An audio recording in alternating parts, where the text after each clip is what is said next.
Hey everybody, what's going on? Rob Cesternino back with some more coverage here. Survivor 45 as we are rolling along. And what a thrill it is to bring back a longtime friend of the podcast back with us to talk about some Survivor and everything else going on. Gordon Holmes is here. Gordon, how are you? I'm great. Enjoying the season. It's been a while since we've had a chance to chat, so I'm excited for that. And what do you got for me? Yeah, Gordon of many podcast appearances dating back to 2010. Wow. Can you believe it? There are people who have been on Survivor who weren't even alive back then. Yes, not quite, but we're almost there. Yeah. Oof. A few years away from that. One of the staples of Survivor Press, Gordon. Gordon, how are you? I'm good. Staples of Survivor Press. I started in 2008, was it, with Gabon, and have been out there, been on location 10 different times. It's Survivor Gabon, Nicaragua. I've been to Samoa, the Philippines, Fiji. What are you doing in Gabon? Was that was Exit Press in Gabon? No, Gabon. That was my very first time out there. It was interesting. They offered the entertainment editor at Xfinity the opportunity to go out. You to were Survivor. On location in Gabon? Yes, I was. And wow. he was a huge Survivor fan. He couldn't make it. He had a wedding. And he asked the entire TV team, he's like, hey, who wants to go to Africa and sleep in a tent for a week? And they're all like, pass. And I wasn't even a TV person back then, but I had done some coverage of the TV show Lost. I'd been out to Hawaii a time or two for Lost magazine. Yeah. And he's like, any interest? And I love Survivor. So I absolutely jumped at the opportunity, flew to Gabon, met Dalton Ross, Mara Reinstein, Classic Survivor Press. I was out there for a week, interviewed the cast, interviewed Probst, ran an immunity challenge, got an amazing sunburn, got bit by a leech. I was famous around camp because I was you got bit by a leech. Yeah, we the press, while we're out there, they have us run an immunity challenge. Yeah. And the first challenge for Survivor Gabon, they had to run across a field and through a swamp and then over obstacles, dig out, puzzle pieces, blah, blah, blah. So when I was in the swamp, I felt this like little pinch on the back of my knee. I didn't think anything of it because I was stressed out because I was tethered to 6 people and Jeff Probst was yelling at me. And when we get out, we're walking up, out of the challenge, and a crew member taps me on the shoulder, and he's like, I apologize for this impersonation, but he goes, mate, you've got a leech on the back of your knee. Turn around. Sure enough, this leech just kind of like pulsing on the back of my knee. And the CBS press people freaked out, and Dalton Ross grabbed his camera because he was very concerned for my safety. And then an African gentleman shows up with a machete, and he's like, do you want me to take care of it? And I said, sure. And the Lori Delacoli from CBS was like, no way. Get to medical. No way. This isn't happening. And I'm like, I assume he knows what he's doing. And sure enough, he took the machete and scraped it right off, and it was fine. And I had a little suction mark, but I was famous around base camp. All day as the guy who got a leech. So that's my claim to fame. Wow, Gordon, what an adventure. Yep. I always come back with some kind of awful sunburn, bug bites, bruises. I haven't broken anything. But there's always, I always come back looking like a trauma victim from Survivor. I don't do anything halfway in that sense. So it's rough. So one of the true OGs has interviewed hundreds and hundreds of survivors at this point. And now here we are, Survivor 45. That's right. I've interviewed, done Exit Press ever since then. Had a first. I don't know if you heard about this week during my Bruce interview. Yeah, so this is a big one. Yeah. This was a proud moment. So Bruce is great. I adore Bruce. I've been under the weather the past couple of weeks. My daughter brought home a cough from preschool, bless her heart, that she had for 2 days, and I've had for 2.5 weeks. So yesterday, after my Bruce interview, I put the footage back into iMovie so I can cut it up and put images in it. And I noticed I had a nosebleed, just a faint bit of, I'm like, what is that? And then I go, is that blood? And then I go, oh, awesome. This is great. So I can't subject, the people that watch this video to this grossness. So I went through and had to edit myself out of the whole thing, which is a shame because there's a moment where Bruce and I did the robot together. That's gone. That's lost in history. Yeah. Well, look, if anybody should be understanding about blood profusely pouring out of somebody's head, it's Bruce. Yeah, no joke. So maybe I'll get to go out next year. I'll get to go out again. They'll have You'll me get back. another They'll have shot. me back for Exit Press for another Bruce interview. But I was so mad because I was Mhm. like, because like Bruce is awesome. Like he's such a character. I had so much fun in that interview, and then it's like, well, I'm not in it anymore. Yeah. Okay. Sure. Well, all right. We'll talk about Bruce and everybody else. First off, what's going on with you? What are you up to these days? Oh, good. Just It's still outside of Survivor. outside of Survivor. So, still have, Exit Press, still do Survivor recap, still do Survivor Power Rankings with Franny Marin. But I actually published a graphic novel. Wow. I had written a script about 15 years ago. It's about professional wrestling. I'd written it with the intention of making it in a short film. I have friends that do that kind of thing. And because it was about pro wrestling, they're like, we can't afford to shoot this. We can't afford an arena and a ring and fans and all of that. So in my free time, just started like doodling it at work, just like drawing little pictures of the people. And then before I knew it, I had created the characters and then started to turn it into a graphic novel. And then didn't know what to do with it. Didn't have any experience in that field. It was so long ago. Here's an example. One of the main characters, his name is Flight Risk Danny Visk. But originally he was the man, Danny Van. And if you're a wrestling fan at all, you know that there is a man, Becky Lynch, that has Yes. in the past 5 years taken. So I was doing like a re-edit. I'm like, oh, I absolutely cannot use that name anymore. So that's how long the process had been, but I didn't know what to do with it. I sent it to Josh Wigler. He knows a thing or two about comics, and it's about wrestling, but it's really about marriage. It's kind of a tearjerker, and he cried. Life's true wrestling match. That's true. Yes, thank you. And he cried, so I was like, maybe I've got something here. And then over the past year, I left Comcast and started talking to different people, and like just here's an example of something else I did and showed it to somebody who knew a publisher, and the publisher read it and they really enjoyed it, and now it's a graphic novel that you can purchase digitally on legacycomics.com, comics with an X. But yeah, I'm really proud of it. It's written and illustrated by yours truly, and it's crazy to have it out there, just because it's been in here for so long. But it's also opened up like creatively. I bought like the fancy art iPad about a year and a half ago, and it makes everything so much easier. Because it used to be like I would draw a picture, and then I would take a picture of the picture, and then I would put it in computer, and then I put it in Photoshop, and then painstakingly do each line in Photoshop, and then shading it, and all a nightmare. And the iPad is so quick. I always judge my things I buy based on if it went away, how quickly would I buy another one? If my daughter smashed that thing today, I'd buy a new one tomorrow. That's how much I love that thing. So I'm kind of working on a follow-up, not wrestling themed, but I'm already like a third of the way through it in like 2 months. Like, so that's kind of like amazing, the process. And if I had my druthers, I would just draw all day. Survivor coverage at night and then draw. Like that's literally all I want to do. So super proud of it. If you want to check it out, please do. And let me know what you think. Okay. All right. Well, Gordon, let's jump back into Survivor 45. I know you said that you were a big fan of Bruce and his journey to this point. How disappointed were you to see Bruce go out this week? I wasn't, obviously no one's surprised. He was going to be a target for so long. Where was he in the power rankings coming into this week? It was very like the power rankings come out this Monday. Very controversial. Oh, okay. Because the people in the comment section are playing along as well. And Franny Marin from Survivor 44 has been eating my lunch. That's a weird term, but kicking my rear, whatever terminology you want. But what about with the power rankings going into this episode? But going into this episode, she had Bruce number 2, meaning there's only one person safer than him. The lower the score, the more in danger you think they are. I had him in 4. So for the first time in forever, to steal a line from Frozen, I got the best of her. And the power rankings they're not for the overall win. They're just least likely to go home. Yes, the smart strategy is to rank people based on how safe you think they are this week, not who you think is going to win overall. So if you go in the comments section, most people had them in spot number 1, which is the worst possible place to have them. So this is the rare win, power rankings wise for me. So Austin at number 1. He has 2 idols, and then Bruce with an immunity idol would be 2. With an immunity idol and somebody who's not going to be afraid to play it. Because it's like the popular thought going into it was he's going to win immunity and when he stops, he's going to play that idol immediately. So they were blown away. I won, but not fantastically. I had him in 4th. I didn't think he was in that much danger. Shocked. And like, what a feather in Emily's cap.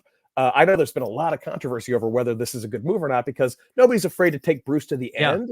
But I think Emily's kind of setting herself up for, like, she's like, look, Reba Force never going to split up. But if I can weasel my way into the final three, what a great story I have. Last Lulu standing, got Bruce. And Bruce is someone who will appreciate that move and tell everybody. I imagine Bruce is going to be an advocate for her on the jury. So it really was like I know a lot of people disagree with this. I think it was an outstanding move from Emily. But like I said, I do enjoy. I love watching Bruce. I do understand why he's rubbing people the wrong way out there. And it's all like, my theory was because, it started with the palm fronds. And I don't know if you know this, but the person who told him that palm frond weaving is a waste of time was Franny Marin from Survivor 44. Oh, interesting. So if anybody is responsible, I think I'd say it was you. It wasn't, but if anybody's responsible for how Katurah feels about him, no, it went beyond that. I think it's all on Franny. I think she's responsible for this. I think she'll own up to it if you ask her. Yeah. It's interesting that the disparity between, Survivor 44 and Survivor 45 about Bruce, where, these Survivor 45 players that they're talking about how, like, oh, Bruce, he gets on our nerves, and, like, oh, this guy's an anchor. Survivor 44, he's beloved. Well, you only had 10 minutes out there, so, it's tough to rub people the wrong way in 10 minutes. Yeah, it's like you work in one office, and they're like, hey, that's our guy. And then you work at a different office, and like, I imagine Bruce is somebody outside of the show that everybody adores. Sure. I just think it just lends itself to the truth that you can't be somebody else out there. It's kind of like if you ever watch the interview show Hot Ones, they say, like, when you're focusing on your mouth burning, your filters are off and you're giving honest answers. It's the same with Survivor. You can't pretend to be someone else unless you're pretending not to be a lawyer, which is apparently you can do that. But you can't be a different person. And I think Bruce, when he's out there, he wants to be Fun Uncle Bruce, but he's really Dad Bruce, which, I think as a person, it's great. As a player, that's something he needs to work on. Yeah. Okay. So for Emily, you really like this move that she made. Do you feel like that this is going to be potentially, do you see Emily as going on to win the season?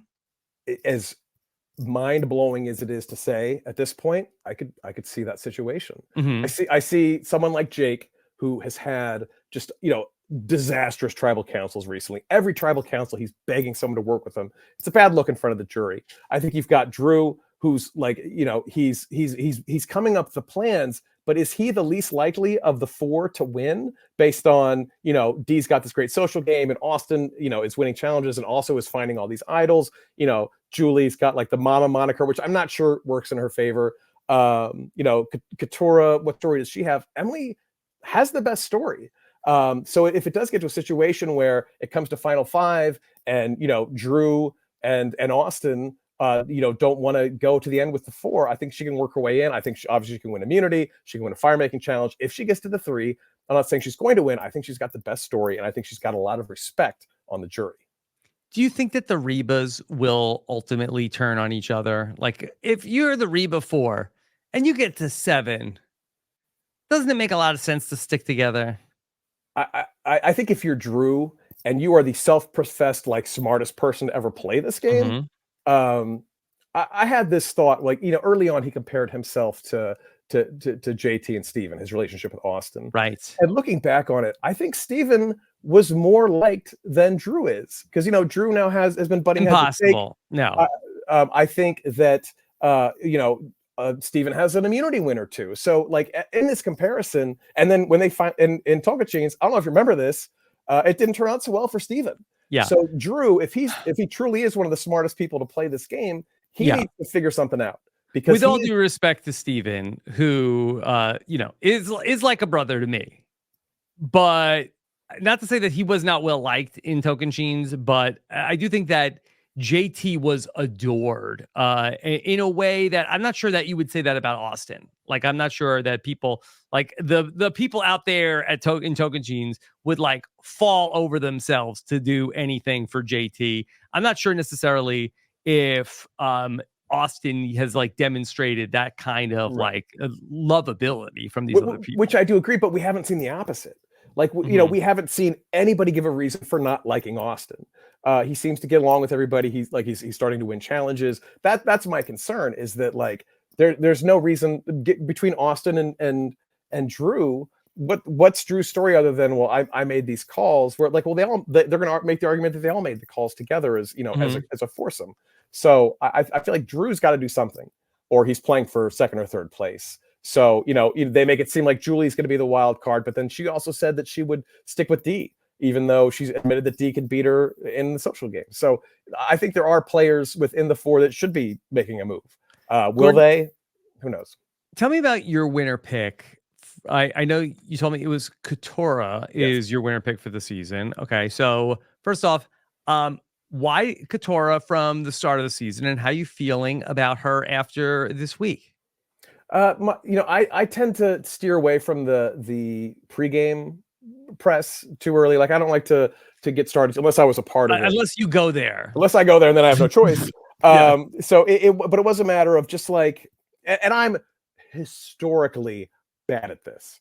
I've picked one winner. Who was it? It was Wendell at Ghost Island. Yeah, but that was like a gimme, right? No, I don't think. No, come on, you can't take that away from me. It's wasn't that like Jeff and Matt, like also like Wendell was their winner pick? It's literally all I have. So please don't take this from me, Rob. I too have only picked the winner correct one time. Who was? It was also a long time ago. Way longer than Wendell. It was actually 20 seasons ago. I'm on 0 for 20. And it was Denise Stapley. Oh, okay. Well, that's solid. I think I had Denise her as like 1.0. I feel like I had gone Malcolm Denise, because back then I used to do a full ranking of preseason. I feel like I remember having great. I was at that season, and I fell in love with Malcolm, and B, just had great feelings about Denise. Yeah, still do. She's a great player. Yeah, so that's really cool. So you were in the Philippines preseason. Yes. And that was the pregame where I don't remember her name. She was on the Red Tribe. She was on the who kissed Jeff Probst? Dawson. So we ended up in this gazebo to do the interviews, and there was like weirdly like framed certificates all around this gazebo, and I would sit on one side and the person would sit on the other and I'd interview them, and then Dawson, to be funny, like scooted right next to me, and when she did, she rocked the gazebo and a framed certificate fell and like smashed on her head, and I was like, oh, I don't know if they have any backups. This very well. And that was like the medevac. That was the season they brought back the medevac, so I'm like, well, they'll have to bring her back later. And she never let me forget it, like it was my fault. She was the one that made the move. Getting back to Katura, just can I ask you one other question while we're here? Absolutely. And Jeff Kent was like totally like above board of that. Hey, I'm Jeff Kent from baseball. Okay. I had a shoulder bag that I take 4 Cardinals hats with me on location every time. A red one, a blue one, a camouflage, and a black one. And I had a St. Louis Cardinals hat on my bag, and he immediately started giving me grief about it. He just hates every other team that he wasn't on. I think that must be the case. But he did say, he's like, but I did like Ozzie Smith, and I'm like, tell me everything you know about Ozzie Smith, because that's my guy. That's my number one of all time. Former shortstop for the St. Louis Cardinals. He used to do a handspring and a backflip. Yeah. As a Mets fan, I'm sure you hate Ozzie Smith. A little before my time, but I certainly know of Ozzie Smith. Okay, so I made him tell me Ozzie Smith stories for quite a while, and to the point where the interview went long, and I'm sure CBS was nudging me at some point to wrap it up. But he absolutely owned up to not the Ozzie I've spent the bulk of my career talking about. No, not at all. Different spelling, but equally agile. I would wager. Yes, both. Wizards in their own way. Yes. All right, but yes. So I'm so sorry for taking us off track. Katora. I'm sure that's why people are here. Is they're like, tell me what Jeff Kent said about Ozzie Smith. I could pick your brain for hours on hearing all the stories about the different Ponderosas and pre-games. Absolutely. We'll make it a special sometime. Yes. But go back here. Go back to Katora. I just got a good feeling about her. I really enjoyed her during the premiere, and the game Survivor. I actually said this to Probst once. I'm like, Survivor is a bowl of marbles, right? And you drop the bowl of marbles. I'll say marbles this week. Oh yeah, that's true. You drop the marbles, and they go everywhere. And every time you do it 100 times, they'll go 100 different directions. So with the twists and with the all the things. It's so hard to know what's going to work one season and what isn't the next. Like, would you have picked Jam Jam? Would you have picked Yeah. Giblet? Like, it's so hard. Yeah, well, that's such a good point, Gordon. Do you feel like that? And you've been doing these power rankings for when did the power rankings start? The heroes versus villains, or even before? The power ranking started as Charlie Herschel and I, after Survivor Gabon for Survivor Tonkin, were trying to like figure out like what we could do, and we started with like kind of just talking, and then it kind of became a ranking, and then became an actual game. The first full season was with Taj. The following season for Samoa. That's so yeah, it's been going. There was a break for a while, and then brought it back recently. But yeah.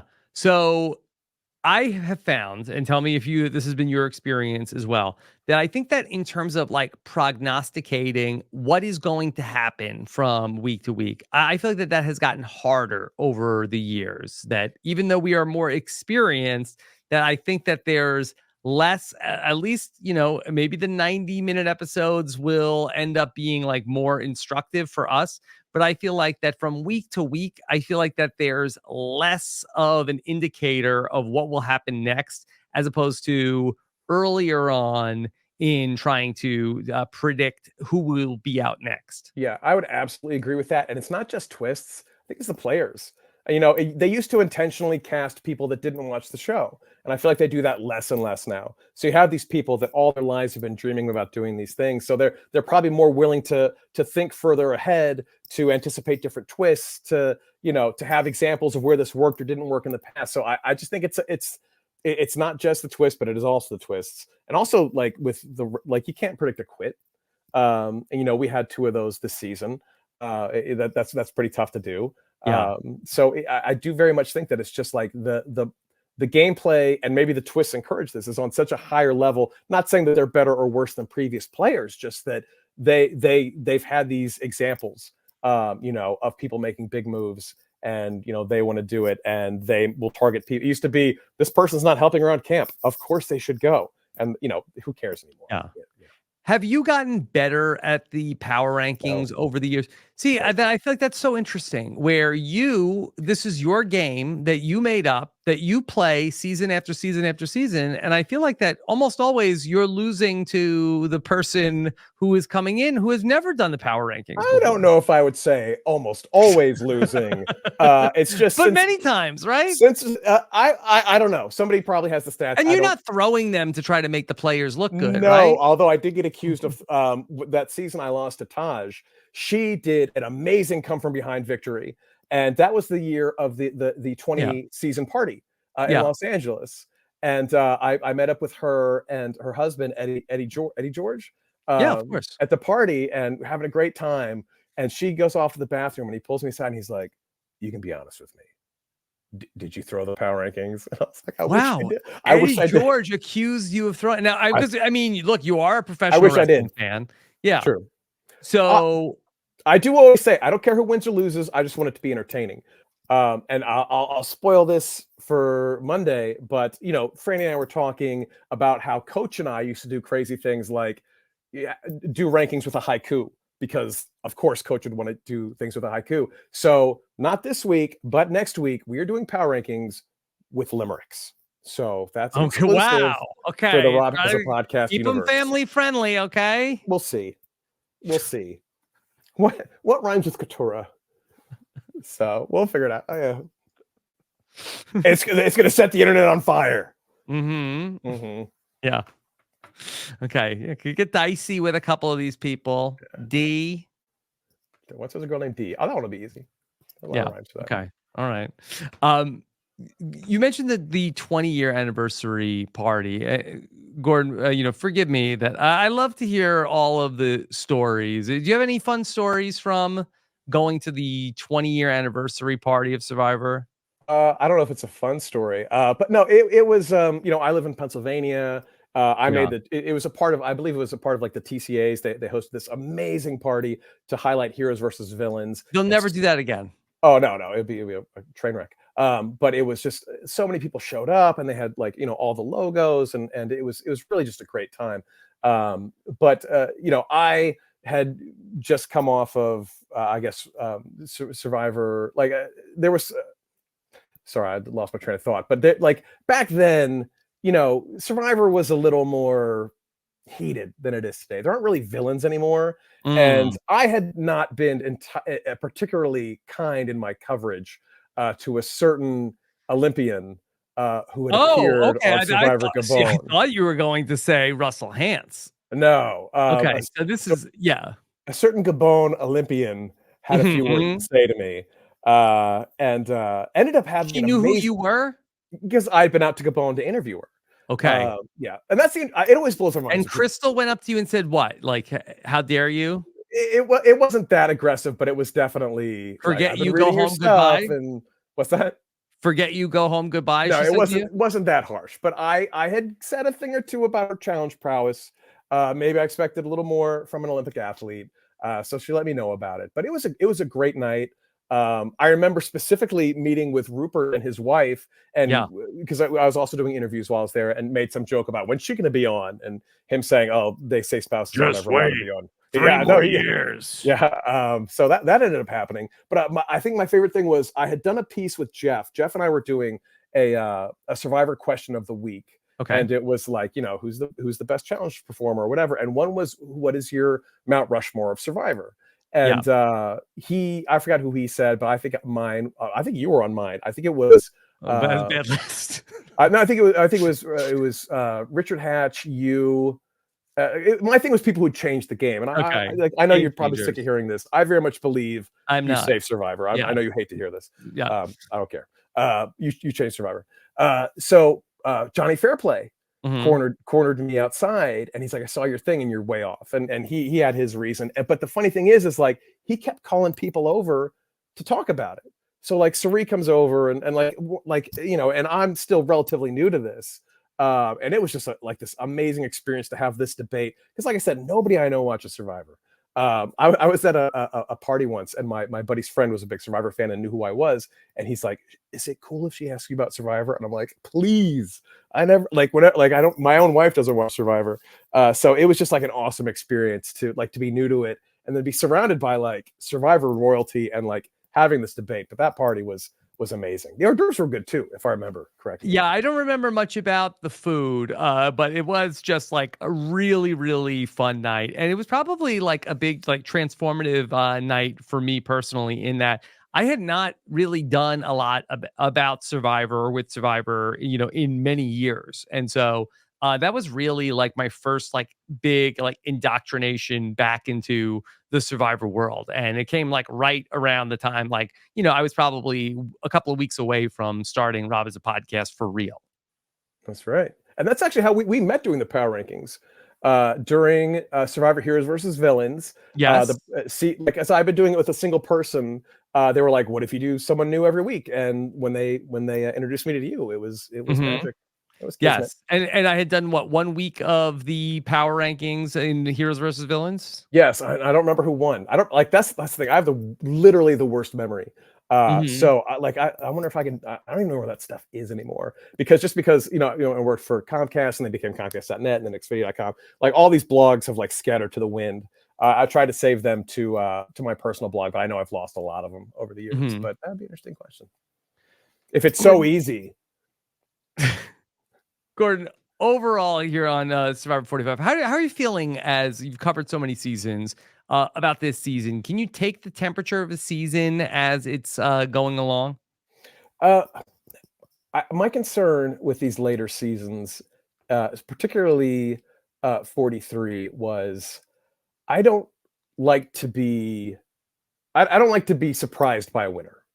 Like to me, that was one of the worst seasons, not from a gameplay standpoint, but by a production standpoint. Like I shouldn't be surprised when somebody wins. I should understand why this person votes for this person. So with Gabler, when we got to these exit interviews, I felt like we learned that like, oh, everybody loved him and he had 3 different alliances and all these things. It shouldn't be like that.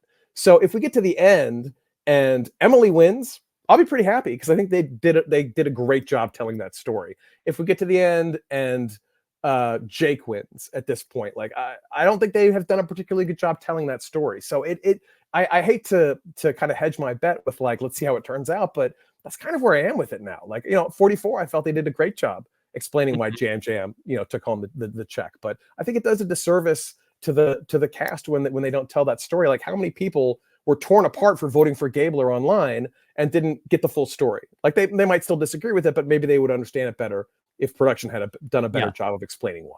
Yeah, I really think that the 90-minute episodes are helping a lot in terms of this season. Like, we still have like a lot of Survivor left to go in terms of what, 2 more regular weeks and then the 3-hour finale. So we still have like, 6 hours of Survivor to play with here in this season. And so we're down to the final 7. So that's a considerable amount of time to be able to. I don't think there would be a person this season that we feel like that we don't know out of this final 7. And you can't say that for all the seasons in the new era. Yeah, the 90 minutes has been a godsend. Like, and early on it seemed like they experienced like focusing on twists and things like that. But I do really feel like we're getting to know people. I do really enjoy that. And like, I love the fun stuff. I love the fishing pole in the first Survivor. I love when they do Super Bowl 2000. The Super Bowl 2000. I love the fashion show that I don't think we got to see during Winners at War. Was that a secret scene, or did that actually make the air? But that was in the episode. I love it when they show them having fun. Yeah. I don't know. Like, I love my strategy, but I don't need it to be just strategy. So, well, speaking of having fun, what was your take on Guys Night this week? Oh, when I was watching it, I first heard the beats of the music, and I'm like, oh, they should have just gotten like the full song. They should have spent the money and gotten Kenny Loggins. So when the lyrics started, I was in heaven. And I was reading comments something online, and they were like, whatever that song was, it was so cringe. And I've never felt more old in my entire life. I'm like, you don't know Playing with the Boys from Kenny Loggins from Top Gun? But that, like, this season, like, just with all the stuff, like, there was a scene earlier where they were like, I bet the guys are all talking about strategy, and they cut to them and they're like, I like tacos. Tacos are good. Yeah, I like tacos. Like, so it's very much the having some fun at the expense of the guys, which I love. So I love that montage. Like, kudos on them for spending the money. It was, I believe, the first time in the history of the show that they like licensed a song to like have in the soundtrack of the show. There have been times when Survivor players have sang songs, and a lot of them are gone. Yeah, I know. There was some, but like, I believe that this is like the first time ever that, and I'm sure somebody will stop me in the comments if I'm wrong about this, but they've never like licensed a song to have in the episode before. Yeah. Well, there was this is completely like breaking the history and tradition of the show. I'm for it. And if that's the only time they're going to do it, 5 stars, 10 stars, all the stars. Well, like, could they do it more? Are there other ways that they could do it? Oh my god! Like, and with Franny and Matt, there could have been like Unchained Melody, or there's all kinds of opportunities. I think, for that kind of thing going forward. Yeah. So I think that this is like an interesting new direction that they could be going for. Kendra still thinks that there is a D. Austin relationship going on. Are you a D. Austin truther? You think there's a relationship going on? I like to call them Toastin, because she's got the giant toe. That was my couple name for them. I feel like if there was more evidence, we'd see it. Like, they're like, the producers are definitely not going to shy away. I agree. I think that there's maybe like some like, batting of the eyes, but I think if they had the goods, they would show it to you. It feels like the first season it was Colleen, Greg and Colleen. That's what I said. Like they were looking for something, but there was never anything too concrete. Yeah, they'd be running it into the ground if they had anything. They're bluffing. They do not shy away from that kind of thing. Yeah, I don't think so. So this season we had the return of the auction, Gordon. Were you pumped up that the auction came back for Survivor 45? I do, because that's like, again, I like fun, and I think the auction is fun. I had no problem with them peeling out strategic elements of it, as far as like people saving their money for an advantage in the next challenge. I did not love the take out the vote of the person with the most money, because it was a situation where if they didn't get enough items, some person might never have a chance. And that's exactly what happened with Bruce. I think it was Franny who made the argument, just make there be like way more items, so that people aren't just like, I think it was D who was just like, screw it, here's all my money, give me a milkshake, which is what I would have done. I think that's like, I think that's smart. Get something that's not covered, something you're actually going to enjoy, and then not have to worry about bidding on something later. So yeah. But what's the point of having $900 if you're gonna just spend it all in one shot? Yeah. So I think I would, if they do it again, just let it be fun. Let them have fun. Like, not everything needs to, be some kind of strategic maneuver. And you know how I feel about removing the votes. Not a fan. Yeah, I agree. I don't want to complain too much because I'm happy that they brought back the auction, but I felt like that they didn't need to also do that. Yeah. It was almost like Probst was going totally Ryan Seacrest on us with it when he was like, Kelly, there is not another item. Here it is. Like, it's like, dude, just, and like the close up of Kelly. Yeah, we're fine. He was having fun with that. Yeah. I just think that, like, for production, I think they were maybe just a little too much in the weeds. But why do we care about people getting a hot dog? Because look at their faces. Look at Emily dancing or she get a charcuterie board. Like, that was awesome. Like, that was a great Emily moment. So I think the reactions you get from them are worth it. And it's not like anybody watching Survivor is going to be like, oh, click, because they're not playing for an advantage. Like, you're in, I think, at this point. Gordon, all right, now that Bruce is gone, who do you think is going to go home next? So I think Ketera. She is my pick. But the way I see it is they've got this next week on, and I think we should go for Julie, is the voiceover over Austin, whose lips aren't moving, and it doesn't sound like Drew talking. Wow, and you really are in the weeds on the preview. Some people think I half-assed this power rankings thing. I use my whole ass. So I did my studying. I think Ketura's time is up because I don't think that the Reba 4 is going to split up.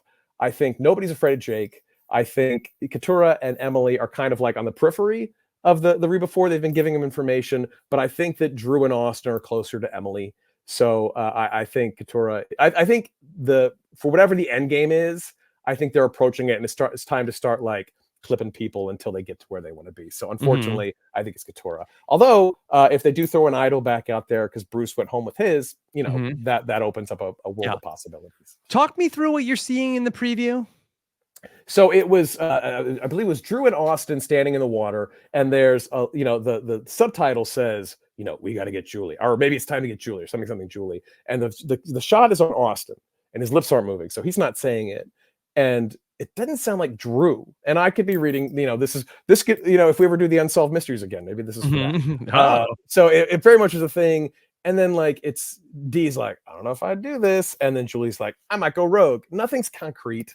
It's all very vague. And I think at this point, the producers, and I try not to read the edits too much because I'm not very good at that, but I think at this point, you're watching the season, if you're watching at home, you're like, why are they targeting the Reba 4? They're clearly running the show. And they want to give people assurances that, like, don't worry, it's coming.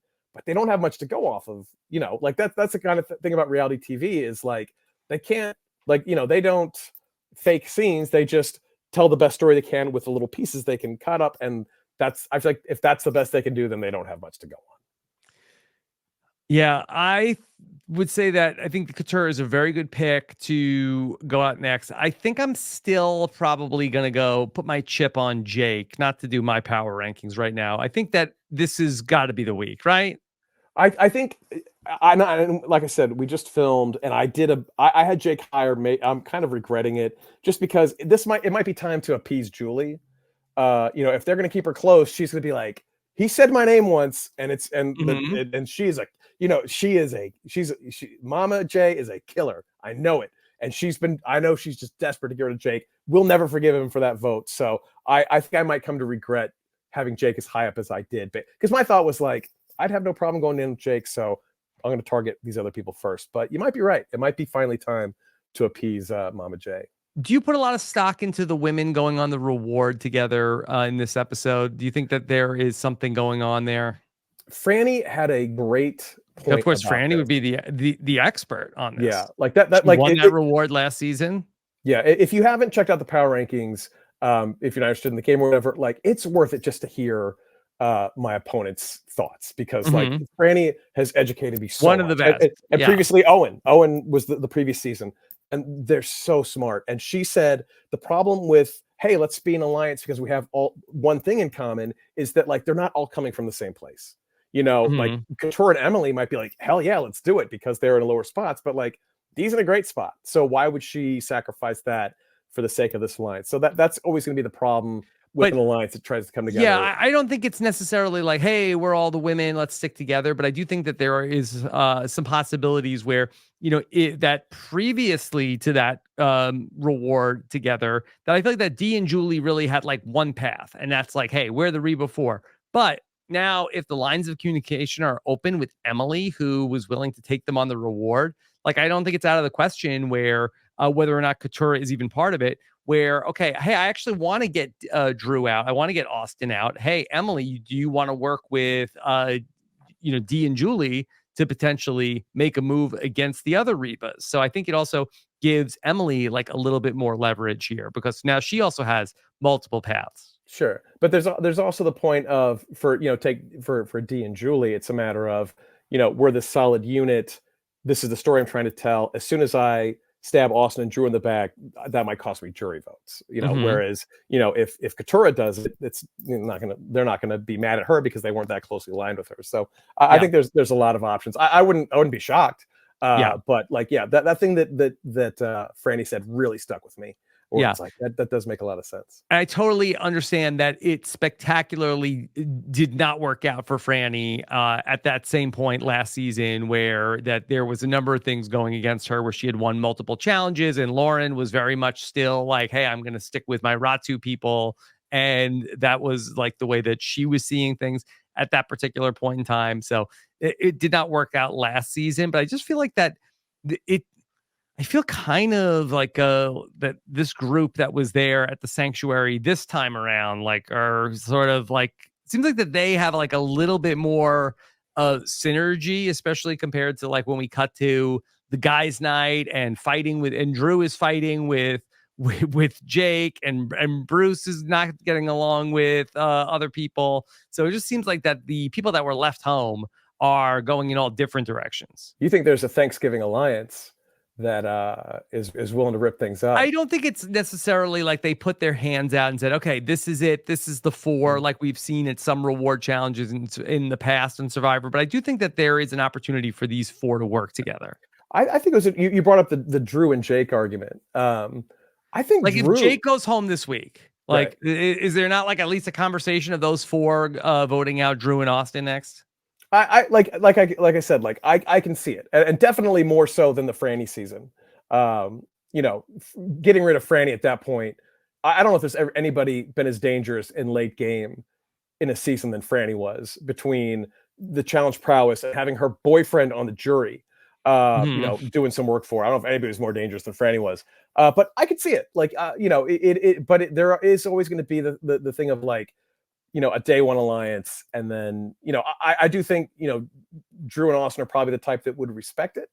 But that's a rough risk to take, especially if they're as solid as they seem to be. And they seem to be very solid. There's not a lot of, I feel like every alliance has their, well, when should we do it? Like, what do we like? It seems like there's none of that with them. Very little, at least. Okay. Gordon, you and I once upon a time used to cast a bunch of fake seasons of Survivor, or we would cast all-star versions of whatever the new player season themes would be. Do you miss the themes, Gordon? Oh, so much. I hate the numbers. Like, from a cataloging standpoint, I love the numbers. I hate the numbers. Like, it's like Fiji's gorgeous. I'm fine with them staying there. If they maybe had stayed at a place that didn't have water, I might have a problem with that, where they couldn't do water challenges. But Fiji looks like Survivor when I think of Survivor in my brain. But I miss the theme so much, and not necessarily even heroes versus villains, or millennials versus Gen X, or blood versus water versus healers. I miss just the name. Like, it's like the numbers are so like cold and impersonal. And I feel like the logos have kind of suffered a little bit, having the big fat number up top. Right. And I'm a big logo fan, so I don't need a theme. Just give me a subhead at this point with something. But like, I absolutely miss that. Mm-hmm. Yeah. So when we were in New York recently, that there was an event that one of our colleagues at Robin's podcast, Brian Cohen, asked Jeff the question, like, hey, will you ever bring back the themes? And Jeff said, you know what? Honestly, The problem is that there's just not enough good themes that are out there. That he said that, honestly, you can do one, but you can't do 20. And he said, if you could think of 3 here on the spot, I'll give you a job. And he said, well, I think that Brian Cohen did struggle with coming up with multiple. I think that it's easier to come up with ones for like all-star seasons, but do you feel like that there are still potential good themes out there that people won't complain about? oh, of course. Like that's, I'm not saying they're not thinking about them, but like when you said that right now, it's like, oh God, what would I say? And I don't know. Give me a weekend. I'll come up with 3 easy. Like, Nice. Even like heroes, healers, hustlers, or white collar, blue collar, red, whatever it was, all the collar, no collar. Like I think there are interesting standpoints or things that make us different that would make for interesting divisions or tribes or things like that. And I don't know. Like I can't imagine ever being given a creative question like that and being like, no, it can't be done. Like, of course it can be done. Like, think outside the box. So, Okay. I'm sure they're capable of it. And, I feel like they've succeeded more often than they failed with these kinds of things. There were the Game Changers. Was a great theme. I don't know if everybody that cast was a Game Changer. Yeah. Okay. Yeah, I absolutely do think. Well, Gordon, so I have used the computing power of ChatGPT to give. I've asked for 5 really good themes for Survivor seasons. Okay. I'd love to run them past you and you can grade them. What would be your grading scale? A to F? A to F. Yeah. Okay. All right. Here's number 1. Okay. We need 5 really fun, good themes for Survivor. Okay. This is Survivor : urban jungle. Contestants are placed in a large, abandoned urban setting like a deserted city or industrial complex. And the challenges and living conditions mimic urban survival, testing adaptability in an urban environment. What do you think? Okay. So you have to leave Fiji for that. Okay. So, everybody since the beginning of time is like, why don't they do Survivor in Alaska or something like that? Mhm. What? And like the answer is always, well, because there's no people in bikinis, which is the same problem probably with Survivor. Urban jungle. Urban jungle. I was pushing real hard in 2020 for Survivor : Old West. Oh, like I keep that makes me think of Kid Nation. Yeah, it would have been great. I get a lot of heat for this. I loved Kid Nation. Yeah. We talked about it during 2020 as well. Survivor Old West. Like I think it would have been iconic. So Survivor. This is bad. Survivor Urban Jungle is bad. I'm just thinking, is it like 20 people? Like I think urban, I think other people. So are there still other people? Just 20 people in like it's like a Gotham City kind of situation, or Arkham City, where they've cleaned out a city block and no one else can go in, and they have to like. I'm giving this one a C. And that's that's you're generous. That's generous. Okay. All right. So, all right. Let me just let ChatGPT know we really want to keep these, still on the island of Fiji. Okay. But this one might have some legs. Okay. This is called Survivor : Time Travelers. I'm in. A+. And listen to this. Okay. Each tribe represents a different era of human history: ancient Egypt, medieval times, the future. Challenges and camps are themed around these time periods. Players must adapt to the living conditions and technologies of their assigned era, offering a mix of historical education and innovative survival strategies. Well, there was a reality show. Opposite Worlds? Was that it? It was like cave people versus futuristic people. Was like a famous train wreck. If you could get actual ancient Egyptians and bring them, then I'm in. But if they have to pretend, like I said, it's been done and not particularly well. So like a little better than urban. Okay. I'll give this a B-. Pretty good. Okay. All right. This is another one. This one could have some legs. All right. This is called Survivor : Elemental Fury. Okay. Tribes are based on the 4 classical elements: earth, water, air, and fire. Challenges are themed around these elements. Each tribe's camp has unique environmental conditions reflecting their element. This theme tests players' ability to adapt to different natural conditions while incorporating the symbolic traits of their element into strategy. Kendra? would love this. Why? Think about it, because all of don't all your signs have like Water it's a sign? fire sign or Oh, a water okay. sign or So you would put people on like the tribe that are based on the different signs? yeah. I don't hate this one, and like the buffs would be cool. I'm giving this one. I'm a little crazy. I'll give it like a B plus. But Yeah, that's actually I pretty don't hate good. this idea. I don't hate Yeah. this idea. An Okay. elemental fury. Mm-hmm. That's like a Yeah. wrestler name. Okay. All right. All right. How about one we're one or two more? Okay. This is called Survivor: Jungle Secrets. Set deep in the Fijian rainforest, this theme focuses on the dense jungle environment. Contestants face challenges related to jungle survival, including navigation, foraging, and dealing with tropical wildlife. The lush and mysterious setting of Fiji's rainforest provides a perfect backdrop for the survival challenge. Does that sound that different than what we do now? I think Jeff's right. I don't know what they do. No, The themes are bad. when you said jungle secrets, that made me think of an idea I had where everybody has like secrets that production knows about. And there's a way to like, you have to protect your secrets somehow, or like they're hidden in the woods. And if you find like, oh, Couture is really a lawyer or something like that, like things you might not want people to know about yourself, if there was a way to keep those separate. Mm-hmm. Those are my jungle secrets. I don't think Jeff's Yeah. right. I disagree with Jeff on this. Yeah. There's more ideas out there. Yeah. Gordon, do you have any other anecdotes and stories about your time on location?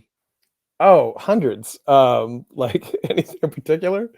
Like the time I almost died in the Philippines. Yeah, not from knocking something over onto Dawson.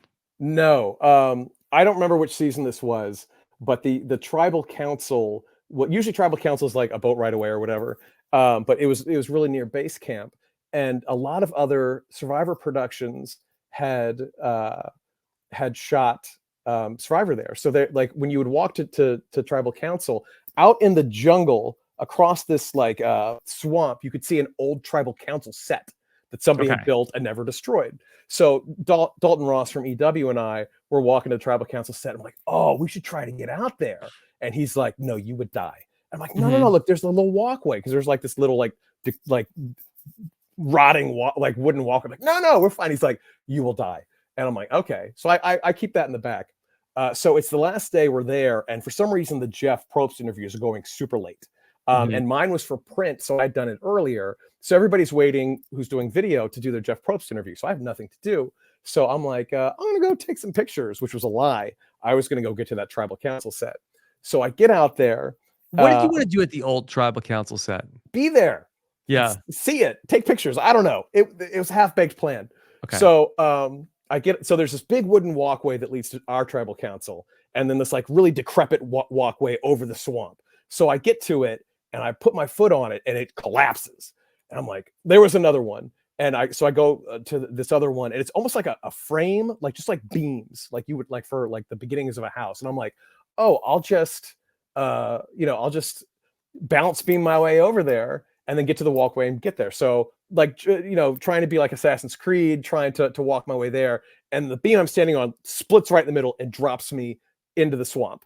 And I managed to catch myself, and I'm waist deep in the swamp water. And all I could think of was when we were at medical, they had a picture of like all of the poisonous snakes that were in the area. No leeches. No leeches. But I'm like, oh, every one of these is coming to bite me right now. So I like shimmy my way up and get back up on the beams, and then like I'm like, instead of being a smart person, being like, this is the dumbest idea ever. Because mind you, nobody knows I'm doing this. So if I die, I will never be found. Instead of being a smart person and being like, I'm just going to go back. That'll be the next unsolved mystery. Right. It's like, what happened to Gordon? So instead of going back, like I should have done, I'm like, I'm going to see if I can still figure this out. So I get over to the second walkway, I put a foot on it, and of course it collapses. So a total waste that was never going to happen. So I go back to like this corral, like this area where all the reporters are. And I sit back down. I'm still like kind of shaking because I kind of got like a nervous energy.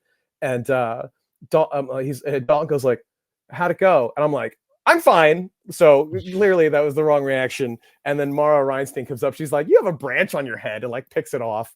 And I'm like, do you guys want to hear a funny story? And they're like, yeah. And I tell them it. And then they notice it like from the waist down. They didn't notice the waist down, just like all the grossest swamp water in the world. Mhm. I told that story to someone at CBS, and they were pissed. Yeah, I was gonna say, did you get in trouble? I did not get in trouble because like nobody knew about it till like years later. But Yeah, they were not smart. pleased with that little adventure. So Yeah. that's the time I almost died. What about in terms of like interacting with the contestants pregame? Was there anybody that you had like a really like that you thought was going to be like the greatest, and Oh, then it turned out to every be like time. a big flop? Every time. So Survivor Gabon, when I met Ace Gordon, when I first got to camp, I saw Ace Gordon and Corinne Kaplan walking together, and I'm like, that's like the perfect villain couple. They're gonna rule this season. I You would can't not wait. be wrong. Didn't happen. Yeah. Survivor Nicaragua. When I met Nayanka, I'm like, she's too nice. Um, this game is gonna eat her up. Like she's too nice of a person.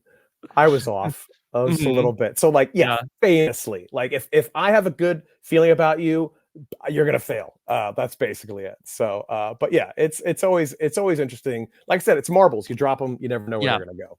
Is there somebody that you was the opposite where you sort of like or like like no chance, like this person is not going to be good at this, and then they went on to be really great? Oh, who was like I really like Malcolm's a good example. Someone where he was like, I'm gonna be a villain, and I'm like, no, America's gonna freaking adore you, buddy. Mhm. But But yeah, you were right about that. yeah, exactly. But like someone like who ended up winning that I thought didn't have a chance. Well, oh yeah, like perfect, a perfect example. Gabon. First of all, my winner pick went out first, and then the person who actually won it, Bob Crowley. When I interviewed him, it was a train wreck because I used to do video back then, and he wouldn't speak up, and he was basically like, "I don't give a crap about this show. I'm just here for an African vacation." So Mhm. the fact that he won blew my mind, like because he was somebody who none of us thought had a prayer. So Yeah. Now, Gordon, to go back to the power rankings, when you are watching the season, do you know, like, you have a sense in your mind of like, boy, this person really has what it takes to power rank? I do. I didn't at first. Like when it was kind of something I thought about. I've moved everything to YouTube, so it was a thing where like with Owen was someone. It's like I want somebody who, because it's a real commitment, right? You're spending an hour every Friday with me, whether you want to or not, and so it has to be someone who loves the show. Owen was the perfect example. Somebody who knows his stuff, is likable, funny, all that stuff. Perfect choice. So that Owen and actually were actually brainstorming during that season, and he was good friends with Franny, and he's like, yeah, I mentioned to her Yeah. she loves the idea. So it is something because like over the years it used to be try to get the winner or someone who would be fun. Oh, the winner. Like in that just because it made sense. But Yeah. like there have been times with people who have been. I don't want to name names. There are people there. There was a controversy one year because Yeah. my whole thing is like I don't care who wins or loses. I just want it to be entertaining. There was a controversy one year where somebody was cheating. Oh my And God. I know it's mind blowing. And I called CBS, let me know. They were like, we know what's up. Something's up. We've talked to them. It's fixed. And apparently the person was like, Gordon's winning. I need to do something. And it's like, no, you don't. It's just a dumb game online. You don't need to. Wow. Yeah. So Somebody was cheating on the power. somebody This was is a cheating on the scandal. power. It is. It is. I know people might dive through and try to guess. I'll never tell. Okay.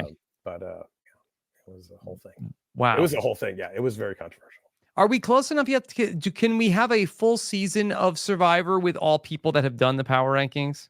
Yeah, because like for we Should that did. be one of the themes that Jeff Yes. does? Yes, and Andrea Belke admitted to doing power rankings in the sand while she was out there.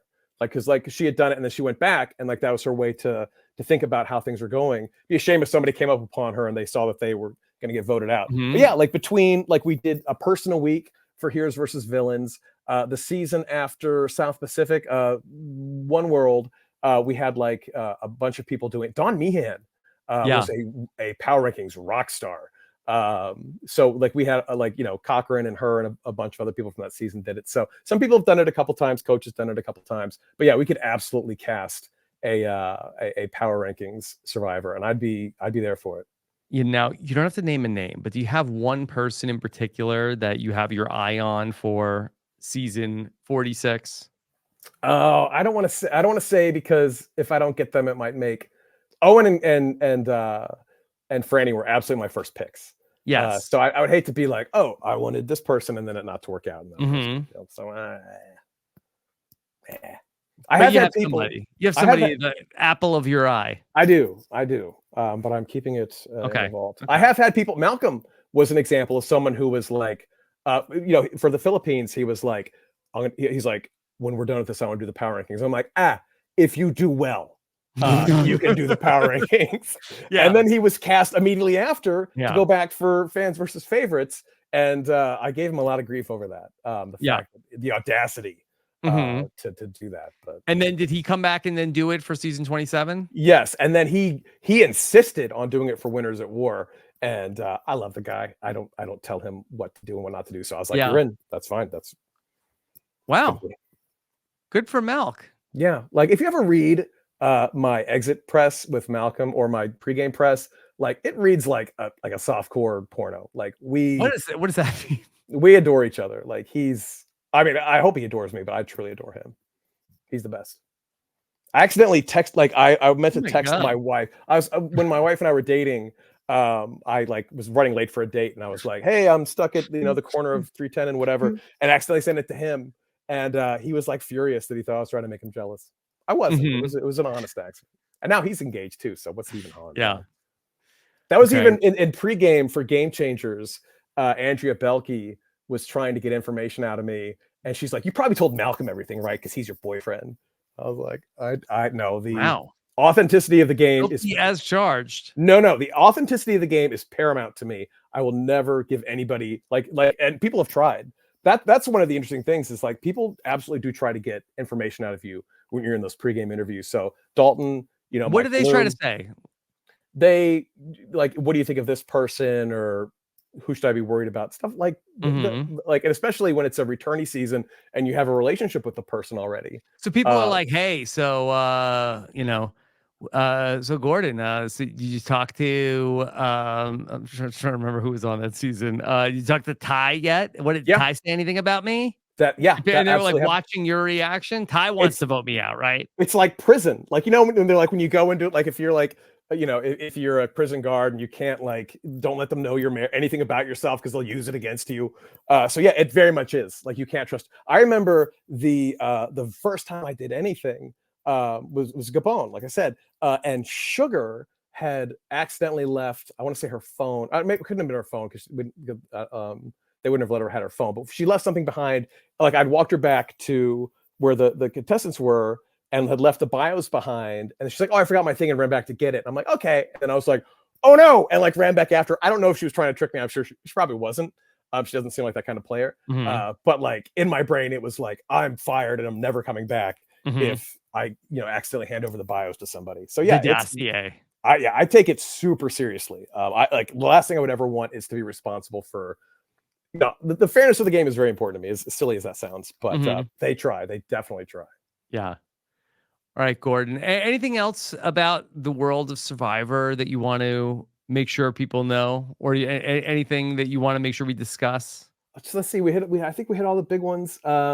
Again, I love all your stories from location. Yeah. That's. I have the worst memory, and I used to keep journals, and then my house was robbed a couple of years ago and lost so much of it. They took your journals? They took it was weird. I had a brand new computer that was on and open on a couch that they left. And then there was my old computer where I had all my journal stuff. I don't know how you can resell this thing that they took. And I had a hard drive as well that they took. And it's like, if, they probably flipped it for $20, right? It's a hard drive. I would pay thousands to have that back, just because it was pictures, it was journals. So there are a lot of, unfortunately, because my memory is so bad, there's a lot of lost stories from that. But yeah. Wow. So if you bought a hard drive for $20 in Wilmington, Delaware, has a bunch of old, has a lot of really Survivor stuff on it, poorly spelled journal. Do me a favor, send that back. Yeah. Okay. Well, Gordon, this was so fun to catch up. I agree. What? Anything exciting coming up for you? Oh goodness. Yeah, just finishing up the Survivor season. Like I said, the bad guy comic, check it out, legacycomics.com. Franny's been awesome in the power rankings. I'm having so much fun with her. Other than that, it's trying to keep my toddler from Mm-hmm. destroying my house. Yeah. I'm going to Atlanta in a couple of weeks for a gaming trade show. I work for an organization. Not I don't work for them. I'm on the advisory board for an organization called Gold Star Gamers. Yeah. That is, imagine Big Brothers Big Sisters, that helps children who have lost a parent in the military. uh, Okay. Gaming is so important to the military community. A lot of the times, the only time these kids can talk to their parents who are stationed elsewhere is when they play online video games. Yeah. So they host esports tournaments for these kids and have a lot of fun with them. So I'll be Yeah. doing that. How did you get involved with that? It was interesting. Old buddy of mine, I used to work at QVC in Westchester. As I've been trying to figure out my next steps career-wise, he and I were talking, and he had been working with them. He doesn't really have a gaming background, and it just kind of dawned on me. He's like, "You have a gaming background," and when he told me about the story about what they did, Mm-hmm. instantly moved. They do such amazing work, so I was happy to start talking with them, and then now on the advisory board, working with them on creating video packages that explain what they do to hopefully bring in donations and things like that. So it's these kids are amazing. And I learned I really suck at Rocket League. It was Yeah. weird. We went to an event in Colorado where they had a big rugby tournament, and the kids take part in a military rugby tournament, and the kids participate in a ceremony where they hand over the game ball to the players, and they had esports tournaments, and they had this tent that had all these retro games. So I'm playing Rocket League and just getting destroyed by these punks. And then finally got them over to the retro game, and I'm like, let's try some Miss Pac-Man. Finally showed Yeah. them a thing or two. Yeah. But yeah, it's such a worthwhile cause, and I'm so happy to be working with them. So that's what I'm Okay. Well, that is like a very noble cause that you're working on. Of course, check out Gordon has the bad guy, the graphic novel. You can check that out at Legacy Comics with an You're gonna cry, X.com. You might cry like Josh just Wiggler. like Josh Wiggler. Yeah. He's a softie. Josh is sensitive for sure. And then of course, subscribe to Gordon's channel on YouTube to catch the power rankings and the exit press every week. And then the only exit press round where somebody is gonna have a nosebleed, maybe. You don't know. Like, that's the fun. That's half the fun, right? Like, Yeah. I too suffer from nosebleeds, but I've never had one during a like important interview. I was so mad because I love Bruce. I had so much fun with him. Like, we had such a good time. I was so bummed to cut myself out of it. I'm sure it didn't break anybody's heart to not get to see me that week, but it did break mine. Yeah. I had been doing a podcast recently and I had a nosebleed. I was like, I need to stop for a second. I just was doing a nosebleed, but I didn't I even wasn't know. on video. I didn't know, and Bruce didn't tell me. It's my What nightmare. if Bruce knew? Like I because he said he was on a phone, but what if he was lying and he was like, Can I tell you my story with Please. Bruce? I used to, like was talking to Bruce like normal and like, oh my God, Bruce, what happened with Idol? He's like, bro, I know. And then his audio got like horrible. And I'm Same. like, I didn't know if I was like, hey Bruce, like can we get that again? Because it came back to normal at some point, but it's like, I don't know what to do in that spot. Like you only get, it's not like they're gonna like, oh, we'll give you some more time because yeah. Bruce's phone is not working right. We had the exact same problem, and like I said, you have so much you want to get to in 15 minutes, and if someone's bad at the word association, that can take all the time in the world. Yeah. What's funny about Bruce is when I interviewed him for 44, I had done a thing. Who was the woman who had paint on her hand, that when she was going for the Idol, I had painted my hand as like a joke. Drea, as a joke when I interviewed her. So Bruce was like, "Oh, you painted your hand for Drea. I thought you were going to have your head wrapped up for me." I was like, "What kind of a-hole is going to make fun of Like, some guys? Hey, remember the time? Remember the time your dream ended?" Yeah, but that would be like what Bruce would do. Like Bruce, like, oh, hey, I lost the flint. Oh, I don't know where it is. Like, oh my God. I I really lost it. Because I'm all like, "Oh, he's fine." And then when he did the flint thing, I was like, "I'd kill him." Mm-hmm. I know that Survivor has strict rules against that, but I would kill him. Okay. All right. Well, Gordon, thank you for making some time to chat Survivor today. Sure. Looking forward to the power rankings on Monday this week. And then we've still got more Survivor to do. We're going to talk with Bryce Isaiah on a Monday night as well this week. So be on the lookout for that and check out everything else we have going on over at robhasawebsite.com. Thank you for making some time. Gordon, anything else? No, that's all I got. All right. Take care, everybody. Have a good one. Bye.